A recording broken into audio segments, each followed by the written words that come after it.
Reciban todos infinitas bendiciones de nuestro Dios. Me llamo Jesús A. Géliga Torres y soy instructor bíblico de la Iglesia Presbiteriana del barrio Higüey en Aguadilla, Puerto Rico. En el día de hoy ofreceremos el foro bíblico que corresponde al 14 de febrero del 2021.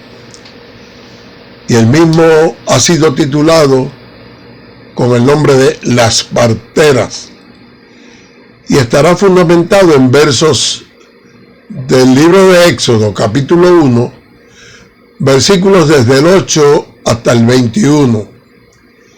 Mi querida esposa, Milna González Matos, procederá a dar lectura a los mismos. En nombre de Jesús leemos Éxodo 1, versículos del 8 al 21. Entre tanto, se levantó sobre Egipto un nuevo rey que no conocía a José, y dijo a su pueblo: He aquí el pueblo de los hijos de Israel es mayor y más fuerte que nosotros. Ahora pues, seamos sabios para con él, para que no se multiplique. Y acontezca que viniendo guerra, él también se una a nuestros enemigos y pelee contra nosotros y se vaya de la tierra.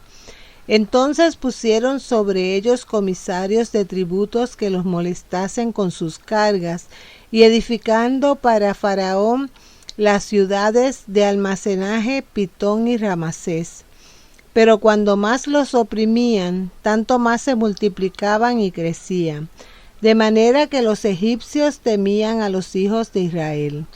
Y los egipcios hicieron servir a los hijos de Israel con dureza, y amargaron su vida con dura servidumbre, en hacer barro y ladrillo, y en toda labor del campo, y en todo su servicio, al cual los obligaban con rigor. Y habló el rey de Egipto a las parteras de las hebreas, una de las cuales se llamaba Cifra y otra Fuá, y les dijo: Cuando asistáis a las hebreas en sus partos y veáis el sexo, si es hijo, matadlo, y si es hija, entonces viva. Pero las parteras temieron a Dios y no hicieron como les mandó el rey de Egipto, sino que preservaron la vida a los niños. Y el rey de Egipto hizo llamar a las parteras y les dijo: ¿Por qué habéis hecho esto? ¿Que habéis preservado la vida a los niños? Y las parteras respondieron a Faraón: Porque las mujeres hebreas no son como las egipcias, pues son robustas y dan a luz antes que la partera venga a ellas. Y Dios hizo bien a las parteras, y el pueblo se multiplicó y se fortaleció en gran manera. Y por haber las parteras temido a Dios, Él prosperó sus familias. Sea el Señor añadiendo bendición a su palabra.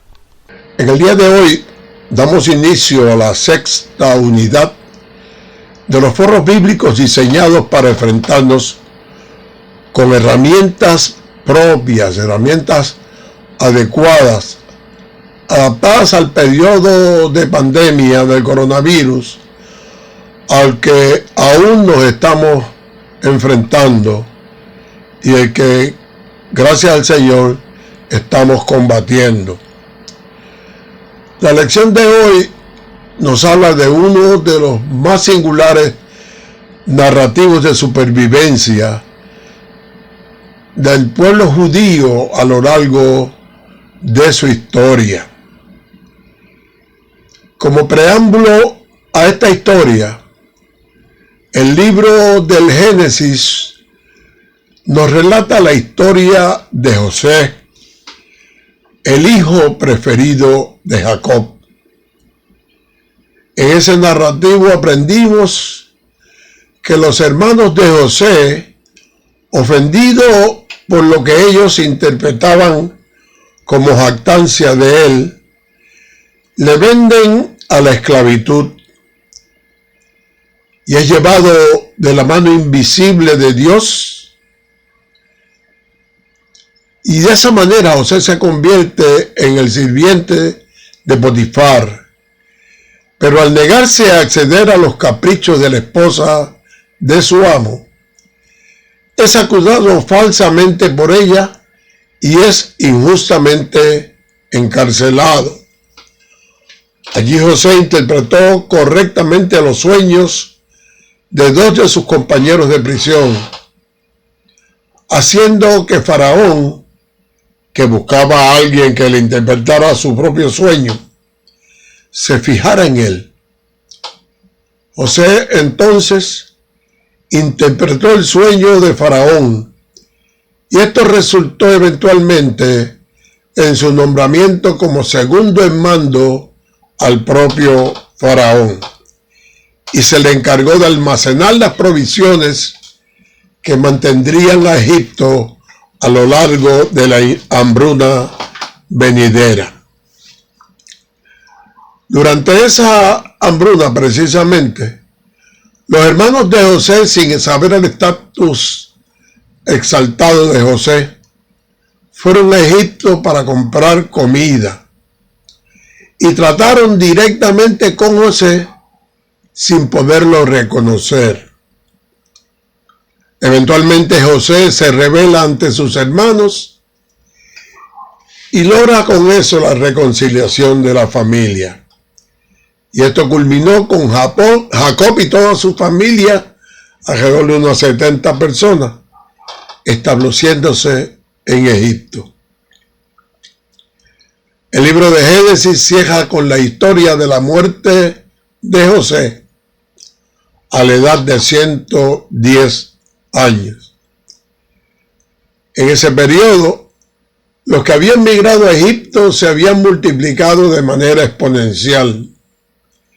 En un censo que se hace referencia en el libro de Números, en el capítulo 1, los versos 46 y 47, se nos dice que los israelitas crecieron en número, hasta 603.550 personas, sin incluir a los levitas, los cuales no se incluían en el censo. Demos inicio a la enseñanza de hoy, leyendo los versos del 8 al 10 del primer capítulo de Éxodo. Y los mismos leen de la siguiente manera. Entre tanto se levantó sobre Egipto un nuevo rey que no conocía a José, y dijo a su pueblo: he aquí el pueblo de los hijos de Israel es mayor y más fuerte que nosotros. Ahora pues, seamos sabios para con él, para que no se multiplique, y acontezca que viniendo guerra, él también se una a nuestros enemigos y pelee contra nosotros y se vaya de la tierra. Ha surgido una nueva dinastía en Egipto. José y su familia ya no forman parte del panorama de poder en esa nación. Y desde los tiempos de José existían facciones en Egipto a quienes los hebreos no le agradaban, y debe de haber recibido con alegría al nuevo gobernante. Este nuevo regidor reconocía el papel de José en su historia, pero pensando que él, como representante de una dinastía extranjera que no era favorable, no tendría ningún interés en perpetuar su memoria o en ayudar de alguna manera remota a los descendientes de José. La referencia a que este faraón no conocía a José puede significar literalmente que no había tenido contacto personal con él. Pero es más probable que se refiera a la renuencia a reconocer todo el servicio que José había prestado a Egipto.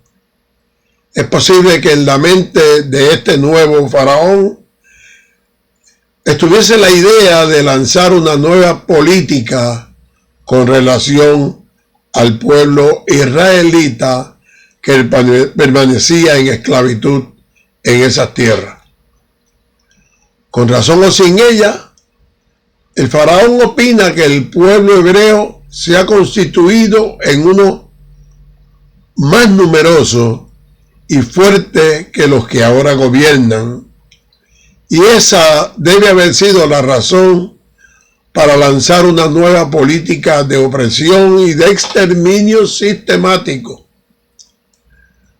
Los israelitas ya estaban conformando una extraordinaria fuerza cultural y una muy potente fuerza política, y un importante factor era ese. De hecho, es posible que los israelitas no fueran superiores en número a los egipcios, pero el faraón lo que quiere destacar es que ya constituía una fuerza lo suficientemente poderosa como para que los egipcios se sintieran amenazados. Hasta físicamente puede que los israelitas fueran más fuertes que los egipcios. Recordemos que era el pueblo de Israel los que realizaban los mayores esfuerzos físicos en sus trabajos.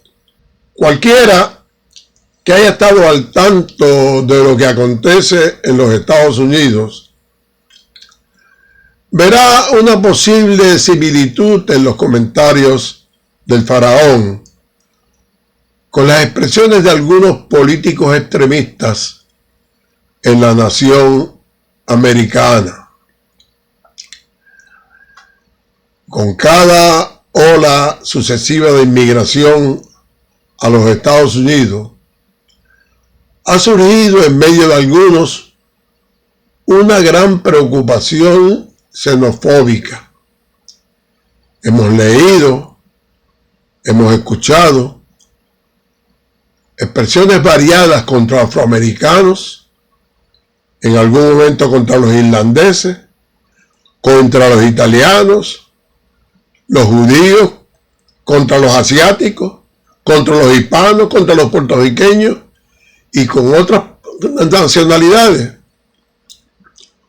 Una descarnada manifestación de estos temores la vimos durante la Segunda Guerra Mundial, cuando ciudadanos americanos que tenían ascendencia japonesa fueron encerrados en campos de concentración por el temor de que pudieran convertirse en espías o saboteadores en el pueblo norteamericano.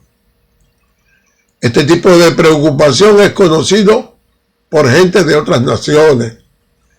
Temor de los extranjeros es algo común alrededor del mundo.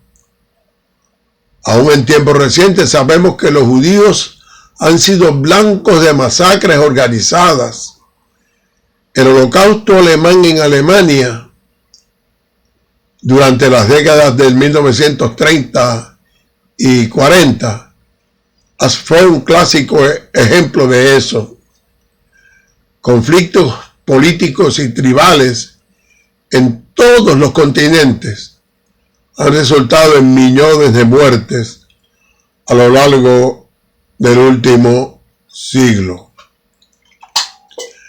Leamos ahora los versos del 11 al 14 de la lección que estamos estudiando en el día de hoy. Y dice así: estos pusieron sobre ellos comisarios de tributos que los molestasen con sus cargas, y edificaron para Faraón las ciudades de almacenaje, Pitón y Ramasés. Pero cuanto más los oprimían, tanto más se multiplicaban y crecían, de manera que los egipcios temían a los hijos de Israel. Y los egipcios hicieron servir a los hijos de Israel con dureza, y amargaron su vida con dura servidumbre, en hacer barro y ladrillo, y en toda labor del campo, y en todo su servicio, al cual los obligaban con rigor. El nuevo faraón instituye la esclavitud máxima, reduciendo la libertad de los israelitas y obligándolos a hacer trabajo forzado. Él espera que, limitando la libertad de los israelitas, se habrán de reducir las posibilidades de que puedan sublevarse contra los egipcios. El obligarles a hacer trabajo forzoso les dejará demasiado exhaustos para pensar en envolverse en una revuelta contra el faraón. Y dice la palabra que les asignaron los trabajos de edificar las ciudades de Pitón y de Ramsés, que eventualmente habrían de ser usadas como lugares de almacenamiento. Durante la vida de José, los israelitas se habían establecido en Gosén, que era un fértil territorio en el delta del río Nilo. Eran ciudades de abastecimiento y la tierra fértil del delta les proveía cosechas abundantes para poder almacenar frutos de la finca. El versículo 12 nos dice que mientras más los oprimían, más se multiplicaban y crecían. Y esto resultaba en que el temor de los egipcios incrementara en grado sumo. Lo que está ocurriendo nos revela una extraña ley. Una ley que es comprensible en el contexto del proyecto de liberación de Dios. A mayor opresión, más grandes las señales de una promesa de rescate. La acción del faraón contra los israelitas, tratando de minarlos en su fuerza, produce todo lo contrario, un crecimiento poblacional que los hace más robustos y más peligrosos desde el punto de vista de los egipcios. Y eso estimulaba más a los egipcios a incrementar la dureza del trato contra los israelitas. Procedieron a amargarles aún más su vida. Le incrementaban sus labores con dura servidumbre y ahora tenían también que procesar el barro para construir ladrillos, además de todas las labores del campo, que eran ordenadas con absoluto rigor. Leamos ahora con detenimiento los versos 15 y 16 de la lección. Y estos nos dicen: y habló el rey de Egipto a las parteras de las hebreas, una de las cuales se llamaba Cifra y la otra Fua, y les dijo: cuando asistáis a las hebreas en sus partos y veáis el sexo, si es hijo, matadlo, y si es hija, que entonces viva. El faraón había creído que controlaría a los israelitas y que limitaría su crecimiento forzándoles a hacer un trabajo agotador. Dio por hecho que su fuerza como pueblo disminuiría a causa de las adversidades que tenían que soportar. Sin embargo, lo contrario resultó ser verdad. Mientras más Egipto los oprimía, más fuertes se hacían. Lo que los egipcios tal vez desconocían es que los israelitas no prosperaban porque fueran una raza superior. sino porque era una raza que glorificaba a un Dios que sí era superior. Y es por eso que vemos que los esfuerzos fallidos de Egipto les han dado aún más motivos para temerle al pueblo hebreo. Han intentado casi todo y nada ha resultado. Es obvio que aniquilar el crecimiento demográfico de los israelitas mediante sometimientos a trabajos agotadores es un total fracaso. No alcanzan éxito por ningún medio. El faraón decide entonces tomar acciones mucho más radicales. El asesinato de los niños nacidos de las mujeres israelitas, de los niños varones. Para cumplir su cometido, delega esa tarea en las parteras de las mujeres de Israel, con unas instrucciones muy específicas: aniquilar a todos los hijos varones recién nacidos. Al faraón se le ocurre la idea de hablar a dos conocidas parteras hebreas de nombre Cifra y Púa para implementar esta nueva estrategia. Ahora el faraón pretende usar un método más directo. Ordena a las parteras que maten a todos los varones judíos recién nacidos. De esta manera el faraón se convierte en un precursor de Herodes. Pero ¿por qué matar solo a los niños y no a las niñas? Recuerden que sería mucho más probable que los niños participaran de las potenciales revueltas violentas. Y también era más usual que un hombre de esa época embarazara a más de una mujer. Matar a los varones tendría un efecto más demoralizador en los israelitas y con el tiempo debilitaría a toda la comunidad de ese pueblo. Leamos ahora los versos 17 al 19 y los mismos dicen de la siguiente manera: pero las parteras temieron a Dios y no hicieron como les mandó el rey de Egipto, sino que preservaron la vida de los niños. Y el rey de Egipto hizo llamar a las parteras y les dijo: ¿por qué habéis hecho esto? ¿Qué habéis preservado la vida de los niños?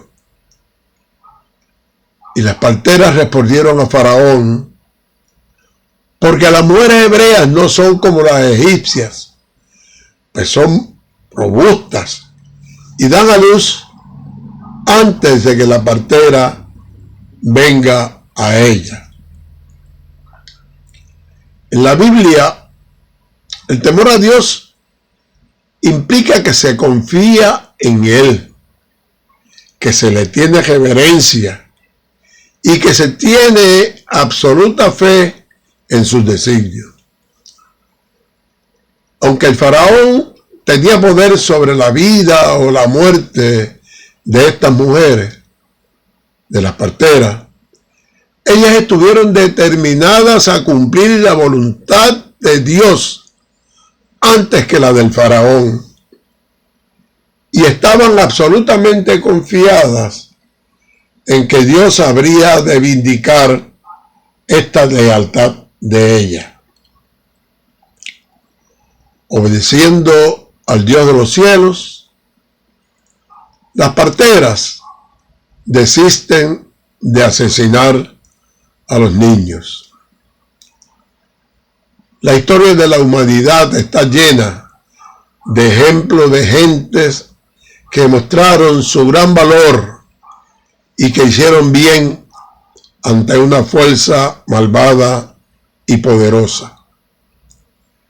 El pueblo actual de Israel honra a lo que ellos llaman gentiles justos, que fueron personas que arriesgaron sus vidas para ayudar a muchos judíos durante el periodo del Holocausto en Alemania y en Polonia durante la Segunda Guerra Mundial.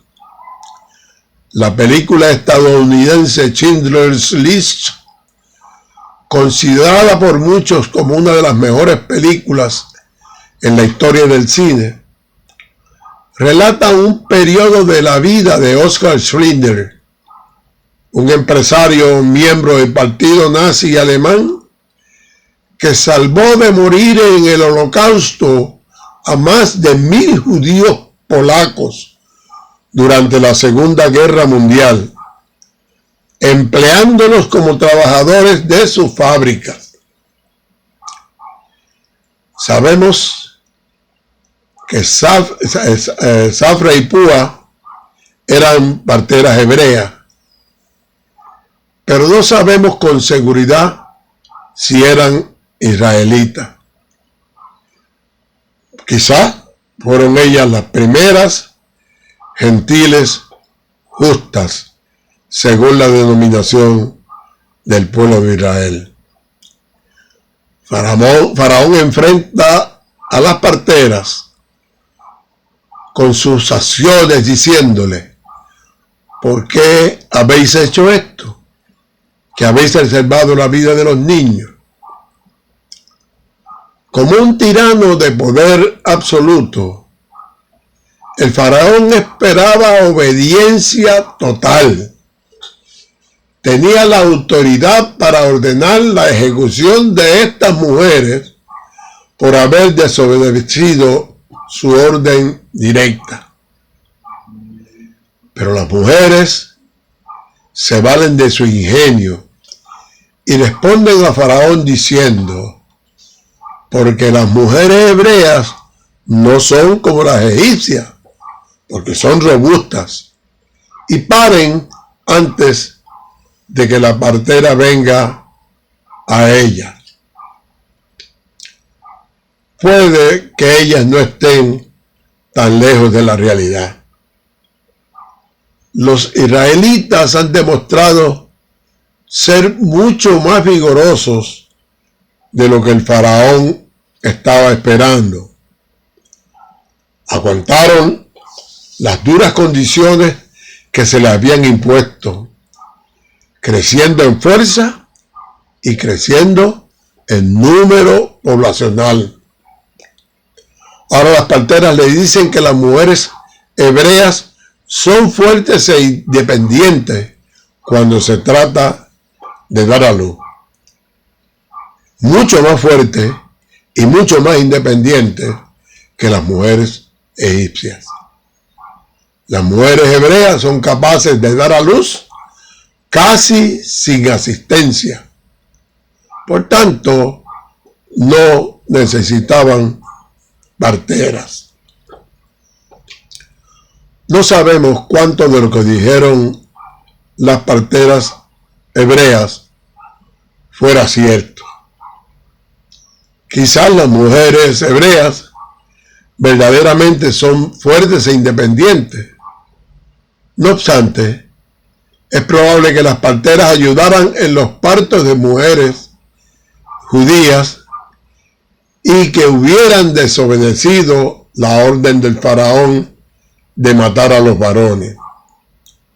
Y si es así, este es un caso en que el fin, la preservación de la vida de los hebreos recién nacidos y la de las parteras, justifica el medio. Y es que fue mentir al faraón.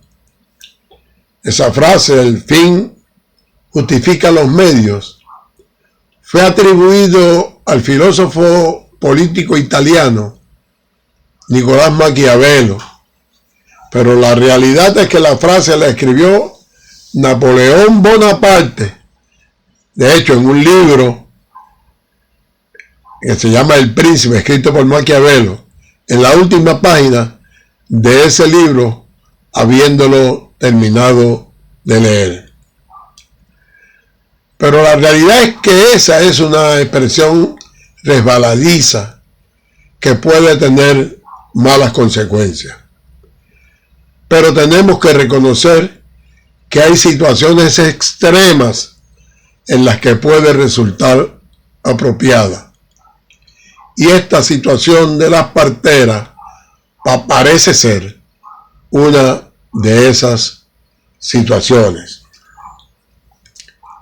En cualquier caso, las parteras deben convencer al faraón de que no han ignorado su mandato, sino sus vidas correrían peligro. Su reporte es creíble, porque los hebreos ya han demostrado su fuerza, y tal parece que el faraón cree lo que las parteras le plantean. Y es que estos versos revelan una amplia perspectiva de las acciones de nuestro Señor. El Señor prueba su poder de alcanzar a las parteras y provocar en ellas un temor reverente que les impide ejecutar la orden homicida del faraón. Se produce en ellas un convencimiento ético de que el valor humano va mucho más allá de la obligación de obedecer al Estado. Yo creo que mucho tenemos que aprender de estas mujeres. A veces que muchas personas acuden a eso. A mí me dieron órdenes, pues hay órdenes que no deben ser obedecidas algunas veces, aún a riesgo de ser despedido de un empleo. Leamos los dos versos finales, el 20 y el 21, que dicen: y Dios hizo bien a las parteras, y el pueblo se multiplicó y se fortaleció en gran manera. Y por haber las parteras temido a Dios, Él prosperó sus familias. Dios bendice a las parteras y también al pueblo de Israel. A pesar de todo intento por parte de una nación poderosa de imponerse sobre ellos, los israelitas siguen creciendo en número y en fuerza. Y Dios premia también a las parteras por su fe, por su lealtad, y también premia a sus propias familias. La mayoría de las culturas valoran los hijos, y en aquel tiempo y lugar era particularmente apreciado. La gente pensaba que los hijos eran como una bendición divina, y ser privado de los hijos, independientemente del sexo, era muy doloroso, como también lo es en nuestros días. Recordemos que en el pasado los hijos se necesitaban para ayudar con las muchas tareas que acompañaban la vida principalmente rural. Muchos también se convertían en proveedores para sus padres cuando estos llegaban a ancianos, y también había una responsabilidad de transmitir el nombre de la familia. Nada que Dios pudiera hacer por estas mujeres podría considerarse mejor que la bendición de sus hijos. Y por eso nosotros quisiéramos orar en este día. Amado Creador del universo, reconocemos que has llamado a tu iglesia a desarrollar la capacidad para reconocer las señales de los tiempos. Es por eso que tenemos la obligación de discernir de dónde proceden los detonantes de injusticia y de muerte en la sociedad, de manera que podamos alertar a nuestro pueblo para que actúen en conformidad con los propósitos tuyos, Padre amado. Ayúdanos, pues, a perseverar en esos propósitos y a tener la valentía de señalarlos y combatirlos cuando se apartan de tus propósitos. Abre nuestro entendimiento para que no cerremos nuestros ojos ante las adversidades que nos rodean. Guíanos, ayúdanos, bendícenos, en nombre de tu amado Hijo Jesucristo. Amén.